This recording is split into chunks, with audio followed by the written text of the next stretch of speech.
All right, let's try this take two. So good morning, sir, and thank you for sending me your tape. I am an amateur at karate. I think I'm not sure if this is kumite or a different style, and I'm actually not sure of the difference, but it looks like point sparring.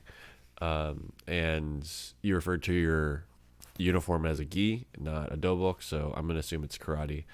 And well, you have the obvious hints of one of your other things is kata, so I definitely know it's karate, but I'm not sure if kumite is the word for what you guys are doing.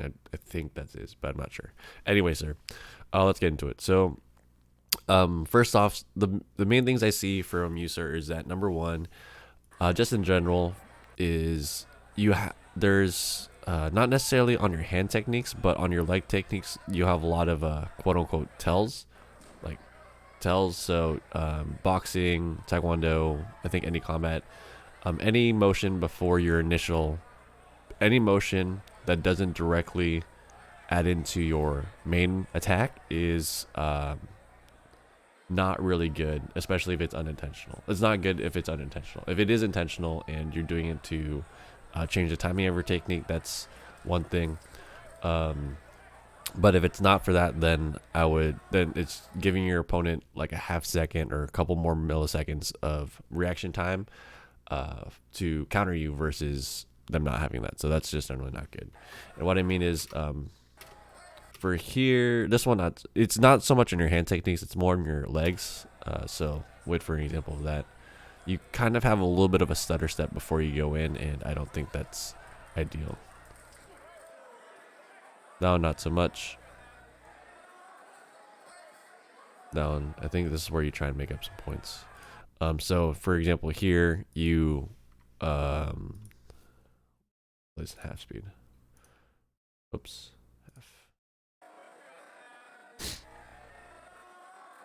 You have, instead of clearing it in 2 steps, you kind of cleared it in like 3 or 4 small steps.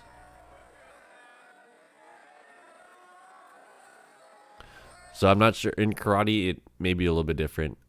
If in taekwondo, to clear this distance, instead of going 1, 2, 3, 4, would clear it in 1 slide and then jump, or slide and then jump. So that might be something to look into. I know it might be a different style, but there's 3 or 4 steps that happen in here where I think it could have been cleared in 2. And then in that side too, because your stance was a little bit off, you weren't prepared for this, versus if you kept your feet together when you're sliding forward, so 1, 2 with your feet together, and then you're able to lift, you're a little bit more in a defensible position. So I see that kind of happening, especially when you're planning to do leg techniques, is you tend to have a lot of small stutter steps, like that one, for example. This is a major one.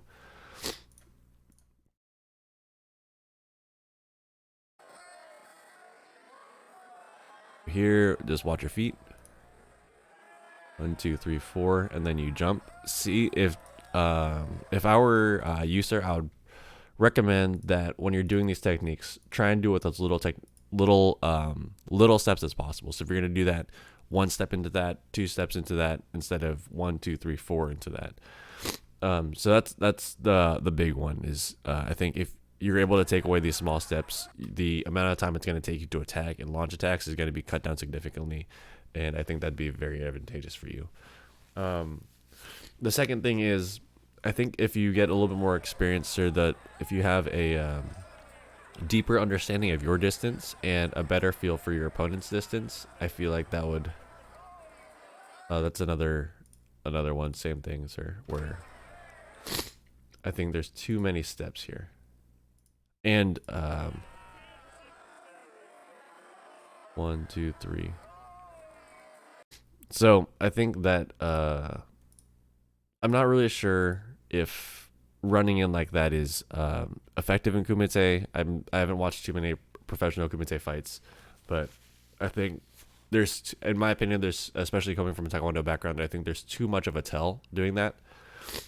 So I'd see if there's a way to practice cutting down where you can do that in maybe one big slide forward and then jump. So slide forward both your feet and then jump forward, versus trying to accelerate first and then going forward.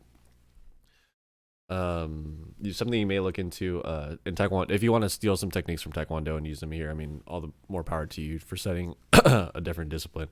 Is look for something called a Taekwondo fast kick, FAST fast kick. There should be videos online for that, and yeah, I think that's something that might be able to help. So you can, instead of covering that in 3 or 4 sides, it'll be 1 slide forward and then fast kick. So you do a good job here. And I think you eventually take this round in the end, but the major thing is, I think in this one also you step a little bit big. This is the last one. So in cases where you're not running, but you're still using a foot technique, you tend to go into a stance and then you widen your stance and then you go for the kick. So this half step where you take a wider stance, I think is no good. If you can, your stance widens just before you go in. So you're here, you're bouncing, your stance gets really wide, and then you go in. I think if you can throw your kicks, either you remain in this deeper stance for your kicks there, or if you can practice your kicks from standing more upright instead of stepping into the kick first and then kicking, that'll also cut down a significant time in which your opponent can read your attack. So let's go later into the match. 9:16 or 9:21, either's fine. Oh, let's not also watch at half speed. That's gonna take forever. So the other main thing I saw was, so the first thing is to cut off the telegraphing moves, especially on your leg techniques. The other thing is for your hand strikes. I think they're fast and they're good, and I think the explosiveness is there, and you don't telegraph for your hand techniques. But the issue I see with your hand techniques is you're starting from a little bit too far out, and so in the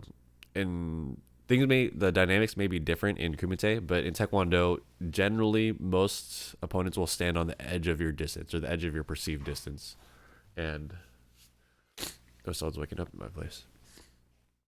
They'll stand on the edge of your perceived distance and kind of mess with your distance at the very edge of the distance. And so here you're about 1.5 meters apart. I feel like there's still some time where you could be going in, or not necessarily going in, but you could be messing with his distance a little bit, and that'll draw, especially for a defensive fighter like this, it's something that will draw his front leg out that you can do and make him less confident in his defense.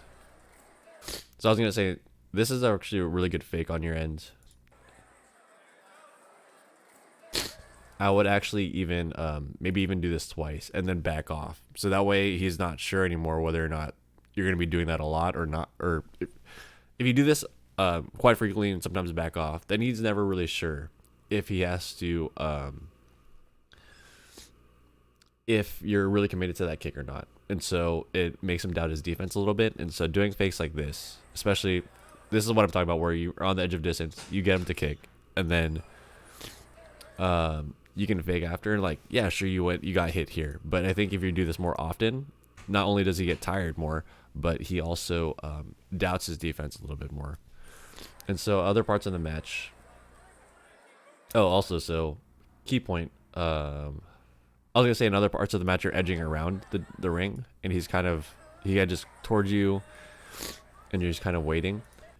For situations like this, I would be edging into his distance and faking and trying to get him to lift that front leg. And not even necessarily because I plan on doing attack, but just to pick at his defense and pick at his confidence at his defense during the match. So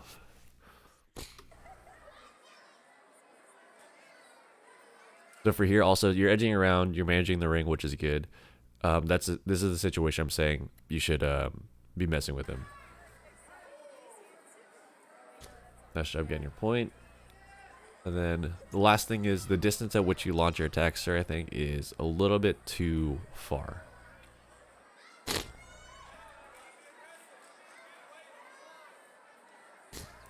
So even here, something you could do is like fake forward.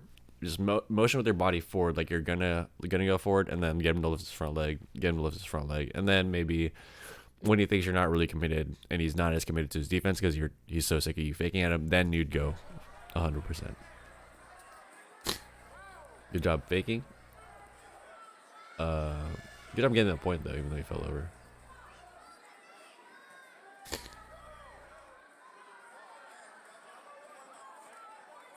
And something you can do also is think about the last couple things you did and how can you use that to your advantage. So one of the things was you backed off, backed off, backed off, and he got exceptionally close, especially in this iteration.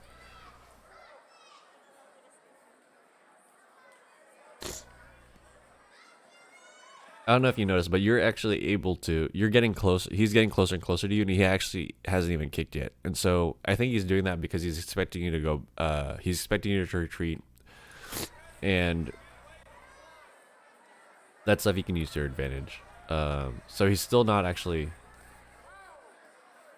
fully committed. But I'm not sure if you noticed, but you get really close here. And so if you were to launch one of your attacks, this situation, because you have decently long range attacks.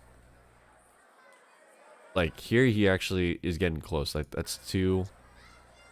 Now you're at like 1.5. Now you're at 1. If you had to launch an attack from there, that would have been a lot closer than the way you normally launch your attacks, and that may have scored. So something to think about is to think about how you've been playing the last few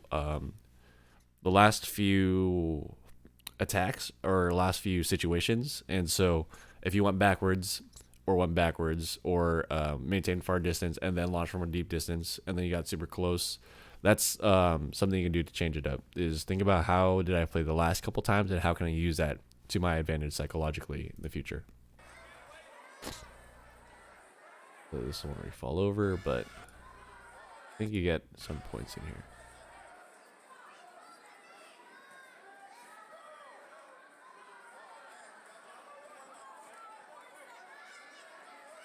Trying to find one where you use your hands.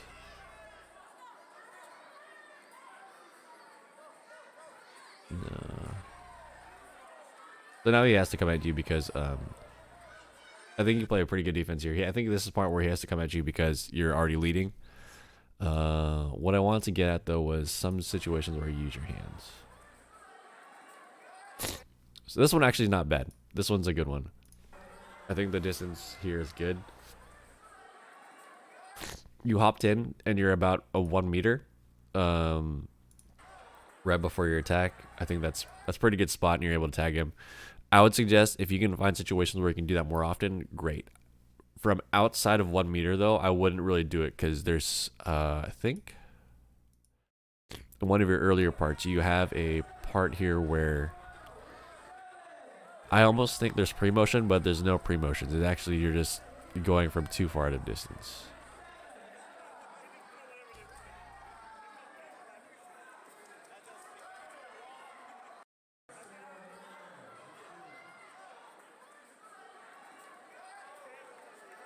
Is that the one we just watched?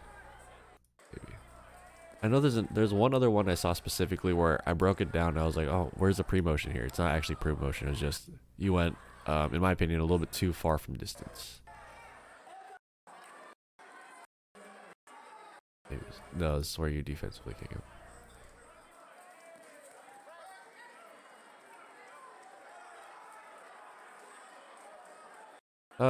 Well, let me see. If there doesn't show up soon, then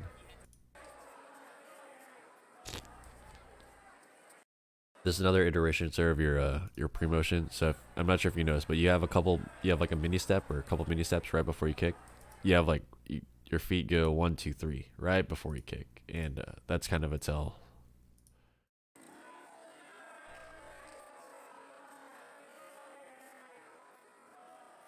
Yeah.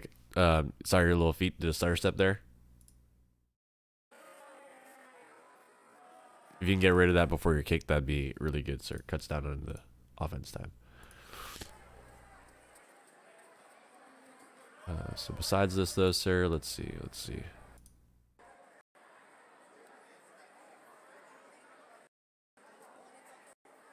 Man, I'm trying to find that one time you punch.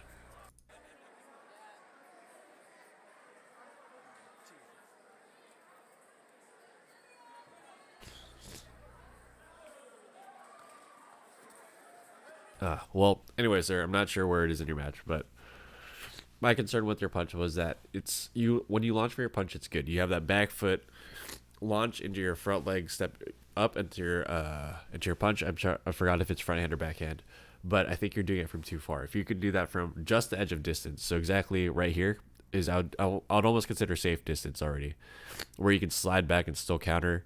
Um, if you can do it from this distance exactly, from 1 meter, I feel like that'll launch your attack at a good range that's safe still, but cuts down significantly on the amount of time your opponent has to defend against you. Um, Sorry, sir. It's whenever I wake up in the morning, my allergies are really bad. Overall, though, excellent job winning the match. I hope that you win more in the future, and I hope you're safe during this whole COVID-19 shelter-in-place lockdown, sir. But these are just my opinions. I am an amateur at this, especially at your sport, sir. So above all, listen to your instructor or your sensei or coach. I'm not exactly sure the official name for in your discipline, but all the same, sir. Best of luck. Thank you for watching, and hope this was beneficial for you.